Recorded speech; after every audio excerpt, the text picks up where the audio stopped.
how's it going, everybody? Welcome to this video. I know it's, just a whiteboard and a face, but I've helped people sell over $40 million worth of coaching online, and we've served over 500 students. And in today's video, I want to show you, how to actually identify what niche you could sell your coaching in, so that it's something you can actually deliver on, it's something you're excited about, and it's something that actually sells. This is going to be a really valuable video, and I want you to stick around all the way to the end, because at the end, I'm going to present some resources that you can use to help you get your very first coaching client. If you've never sold anything before, or you don't even have an idea of what your niche could be yet, or even better, if you do have an idea of what your niche can be, or you do have a little bit of experience, you've sold a few, this could really, really help you either way. So stick around to the end, but in this video, I'm going to talk about what your niche could be. So here on the whiteboard, I've drawn up just a very simple visual that explains to you how you can pick a profitable niche that will actually scale even up to that, $50,000 a month level, which might sound kind of crazy right now, but I've actually helped over 12 students get to $1 million a year or more. And I hate to keep promoting, so I'll stop doing it. So the whole idea of a profitable niche, it comes down to really three different pillars, three different things you got to look for in order for you to find something profitable.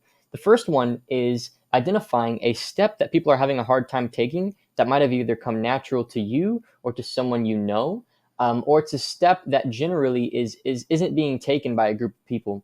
For example, actually my mom of all people runs a coaching business, thanks to my help, where she actually helps, other moms and other parents learn how to homeschool children. So I was actually homeschooled, and being homeschooled, I think, was a great thing for me, and it helped me, learn how to self-educate, because there's a lot of self-education. And so she helps other parents learn how to homeschool because it's something that it's a step that she took in her life. Another example could be one of my students. For example, his name is Selma, and he helps people get a relationship that they're happy with. So a lot of men have a hard time finding relationships, and so he is actually a men's dating coach, helps men get more confident and have higher standards for the women and everything, and then go out there and find that relationship that really is a good fit for them. And it's a step that he's taken himself. So first, you want to look inward at a step that you've taken yourself. Okay, that's the very first step. A lot of people think that they have to be the be-all, end-all expert in an industry, and they have to be like the guy on stage, and they have to have this massive audience, and they have to be like really well, known in the industry and everything. But this just isn't true. You can make a lot of money being a very small independent expert. Back when I was 17 years old, I launched a online photography course where I helped people book more gigs as a photographer, and this sold over $100,000 in copies its first year, just because I had booked a couple gigs myself, and I put out YouTube videos like the one that you're seeing where I just taught and added a lot of value.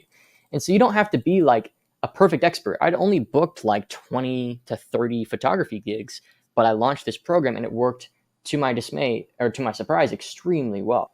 And the next thing is you have to genuinely love it. You have to really be in love with the topic and the thing that you're coaching on, because in my opinion, people will be able to tell when you don't enjoy the work that you're doing, and this will hurt the student experience, and it won't lead to good things. It'll actually just make everything worse. So this should be a topic that you're excited about. It's a step that you've taken in your life or your business that you want to help other people take, and it's a topic that you are either currently in love with, or you can like fall in love with it. Because in my opinion, there's a lot of people out there that say, oh, don't follow your passions, don't do something, just go do the thing that makes the most money. But I do think that there's an intersection between something we love and something that's profitable that we can find a middle ground between to actually make a ton of money. And so like people will say like, oh, go work in a very traditional like thing, like go work in like steel or something, for a very dramatic example, like go make cement. It's like, well, the person who does that company probably enjoys working with people, and there's people involved in cement. And so he does actually love his work. It's not cement. And so for you have to really think about, do you love the idea of serving the people that you're going to serve and actually reaching outcomes and reaching goals with them, which is the whole point of coaching, is helping them reach an outcome, which is the final point of picking your niche, which is understanding the outcome you're trying to generate for somebody. So what is that end goal? And what is the outcome that this group of people is trying to generate? So what's this step actually do? And is it a goal that's worth paying for?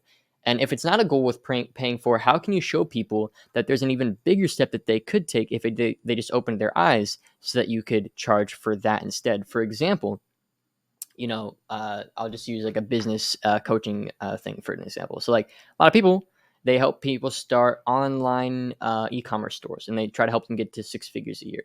right? But if you, let's say, were a 7-figure a year e-commerce store owner and you knew how to get one to $1 million a year, and you knew that it wasn't that much more work than getting to 6 figures a year, but people just perceive it to be, then you could just say, look, in reality, you're going to only put in like 20% extra work, but you're going to get, 100% more gain by doing this. And this is just an example.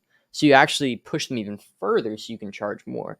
And so, look, if you want more help in starting your own coaching business and you want to succeed as an online coach, you want to work from anywhere and sort of have the time freedom and the financial freedom as you serve students, I want you to check out the resource that I mentioned at the beginning of the video. I'm going to help you identify your niche, build that offer. I'm going to show you a bunch of examples of people that we've worked with, and for free. I'm actually not selling like a $997 course or anything like that at the end. I actually have nothing for sale in the video. It's just a completely free training. You can check it out. The link is in the description, and it will show you and break down sort of what we've done for our students and how you can start your own today, even if you have no background experience, you don't have an audience, and how to do it without being like pushy, salesy, or slimy. So if that interests you, click the link in the description. And now I want to talk about, how to actually turn all of this into an offer that you can sell. So you've got, a clear step that somebody can take.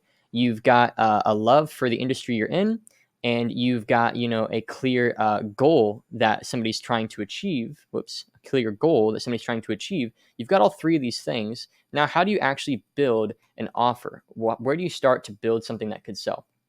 Well, like I said, you start with the end in mind. So you start with the end. So the end would be, what's an example? For example, with my mom, she helps people homeschool. So the end would be, really defining it would be like homeschooling in an environment where the kids feel like they're learning a lot. You can have control over their education. You can, whatever, you can define these things. And then just really sort of understanding, look, like this end, what does it cost to reach this end? So what would somebody be willing to pay if you said you could reach this end? Because people don't buy information. They don't necessarily buy the info. They actually buy the transformation. They buy reaching that place. Okay. And so if you can say, look, over the next 4 months, I'm going to reach this end with you. What would that be worth to somebody? Whether they're trying to say there's somebody in our community who helps people get over divorces, which is really neat. There's another person in our community who helps faith-based business owners grow their business. We're about to work with a client who we're going to be building out the coaching program with them, and he helps people flip businesses. We've got a student in our community who helps people find jobs in engineering. And so, what is this end goal that you're trying to achieve for somebody, and what would it cost? What would it be really worth to achieve this? And really think about this, because the reality is you just have to kind of work backwards from this place. And then your offer just basically has to be a set of deliverables that help enable the forward movement of achieving this end goal, so that you can say, look, for X amount of money, I can help you reach this end. Because we're not just teaching a bunch of information, we're actually helping move somebody from where they are now to where they want to get. And that's the secret that people just don't talk about, and they just don't share when it comes to like the e-learning industry and coaching in general, is that it's not just about having a great offer or having great information or anything. It's actually consistently speaking to that end. Okay.